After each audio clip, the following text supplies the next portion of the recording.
Tonight, as you rest and drift into sleep, let us journey far into the past, to a time when the known world was ruled by one empire, an empire that stretched from the chilly coasts of Britain to the burning deserts of North Africa, from the rolling hills of Hispania to the distant frontiers of Persia. That empire was Rome. And tonight, we explore not its rise, but its slow, inevitable fall. The cracks begin. It is the year 180 AD. The Emperor Marcus Aurelius, philosopher king of Rome, lies on his deathbed. His son Commodus will succeed him. And with that moment, the golden age of Rome, the Pax Romana, begins to fade. Commodus was no philosopher.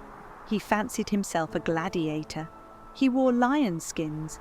And while he fought for show in the arena, the true battles, political corruption, economic collapse, began to stir in silence.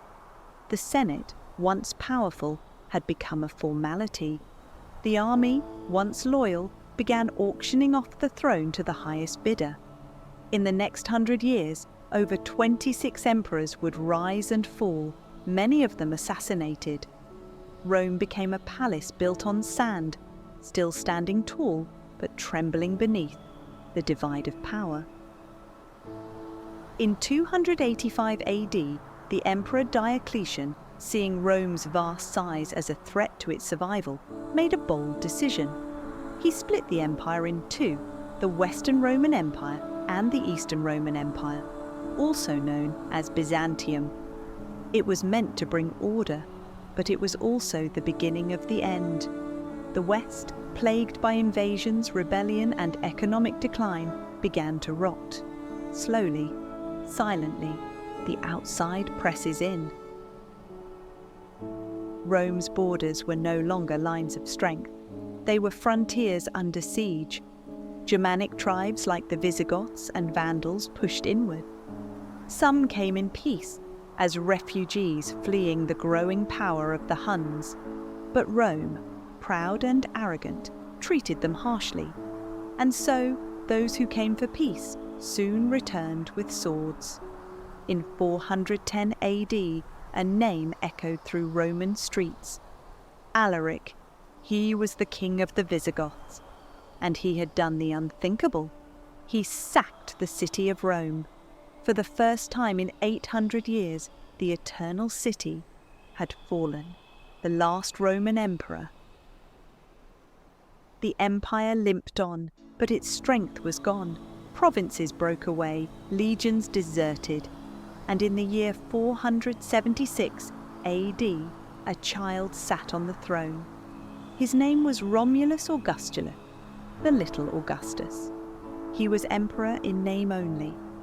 That year, a barbarian warlord named Odoacer marched into Rome and deposed the boy. He did not crown himself emperor. He simply declared the Western Roman Empire over. No grand battles, no fiery end, just silence. The greatest empire the Western world had ever known had crumbled not in a blaze of glory, but in a slow, quiet fade, just like the one you are drifting into now. The city of Rome, once the beating heart of the world, did not fall in a single day. It faded like a fire that was no longer fed. To live in late Rome was to live among ghosts. Ruins beside palaces, gold beside hunger. The grandeur of the past crumbling under the weight of now. Life in the twilight. Imagine yourself in the year 450 AD. You walk the cracked streets of Rome. The marble columns still stand, but vines creep up their sides. The aqueducts still stretch across the land, but many are dry. Once the city echoed with laughter, with speeches, with chariots. Now it is quieter, more fearful. The baths are fewer. The bread is scarce. The Senate still meets, but holds no power. The emperor still rules, but answers to the generals. And the generals Fear the mercenaries they once hired, Germanic, Gothic, Vandal warriors, who now have their own ambitions. Rome has become a stage set. The actors still perform, but the audience has left. The loss of identity. Rome was not just a place, it was an identity. For centuries, people had called themselves Roman with pride. But now, what did that mean? Citizens once saw themselves as the light of civilization. But trade routes had collapsed, education faded, temples were abandoned, roads fell to disrepair, cities shrank, and the language of law and poetry, Latin, began to splinter into French, into Spanish, into Italian. The empire hadn't just fallen, it was dissolving into something new.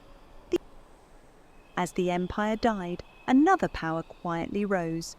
The Christian church, once persecuted, had become a pillar of Roman life. And as emperors weakened, bishops grew stronger. Cathedrals replaced temples, saints replaced gods, faith became the glue holding society together.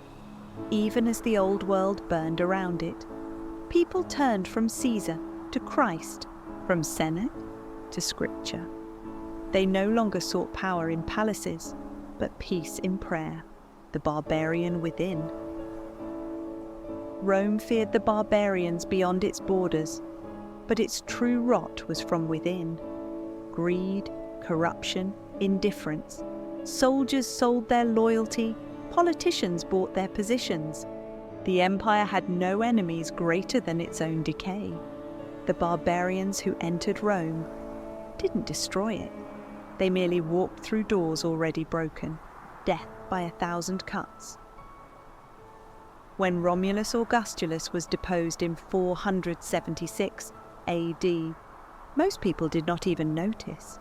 There were no parades, no funerals, just silence. The fall of Rome was not a collapse, it was a fading echo, a shadow growing longer with each generation. But the story did not end there. Rome, in name and in spirit, would rise again. In the East, in Byzantium, in the West, through memory, legend, and law. But for now, let the eternal city sleep. The fires of Rome have dimmed.